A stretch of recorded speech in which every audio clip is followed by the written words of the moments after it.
ફરી એકવાર જિલ્લા કલેક્ટર ગાર્ગી જૈને બોડેલીની મુલાકાતે આવ્યા। 2 દિવસ અગાઉ પણ જિલ્લા કલેક્ટરે બોડેલીની મુલાકાત લીધી હતી। જિલ્લા કલેક્ટર બોડેલી હરકલી કોતરની મુલાકાત બાદ તંત્ર હરકતમાં આવ્યું અને બોડેલી હરકલી કોતરની સાફ સફાઈ હાથ ધરાઈ। 2 વર્ષ પહેલા બોડેલી જળબંબાકાર બનતા કોતર ક્ષતિગ્રસ્ત થયું હતું।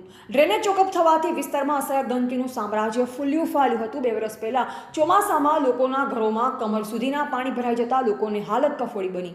આવી પરિસ્થિતિ ફરી ન સર્જાય તે અનુસંધાને જિલ્લા કલેક્ટર દ્વારા આગોતરી તૈયારીઓ કરવાનો આદેશ આપ્યો।